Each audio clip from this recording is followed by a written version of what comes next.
Okay, it could be that all of a sudden we'll end up switching to Amazon dollars or Microsoft dollars.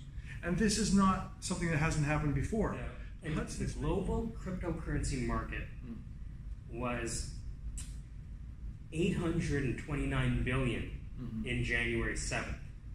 Today, months later, it's dropped $600 billion, is now worth $200 billion.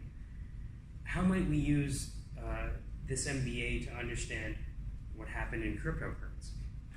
Well, I don't think it's going to go down. I think it's going to come back up. And I'll tell you the reason why. It has to do with the political environment. Political environment. It becomes more and more ungovernable to govern countries.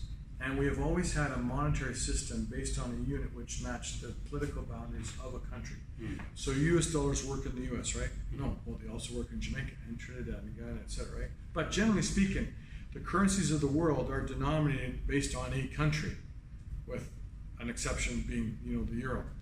But what happens when people lose confidence in the currency equaling the government that it comes from and start to switch to other ones because those governments are not able to have economic policies that cause the currency fluctuation to stop going up and down?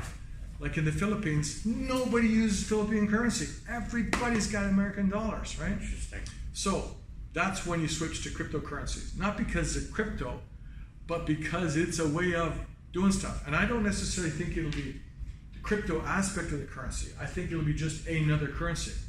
Okay, it could be that all of a sudden we'll end up switching to Amazon dollars or Microsoft dollars.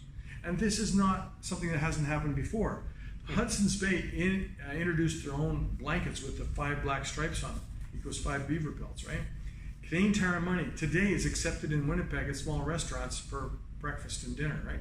You can have $4 or $5 Canadian Tire money, pay for your breakfast, right? So there are all kinds of situations where we use a currency amount from something else, and it could be Apple Pay systems. Now, here's the players, the credit card companies. They want to get in on this because they don't want to be sidelined. If they are, and people start using debit system, like my virtual Visa debit card goes directly from my bank account. I don't need Visa, right? And the other thing too is you've also got a situation where governments can't control their economy because people aren't buying and selling things using the government's currency. So the typical things like monetary policy, fiscal policy, money supply don't work because people aren't using it, right? So that's why in Jamaica people don't give a shit about $100 Jamaican bills because $100 Jamaican equals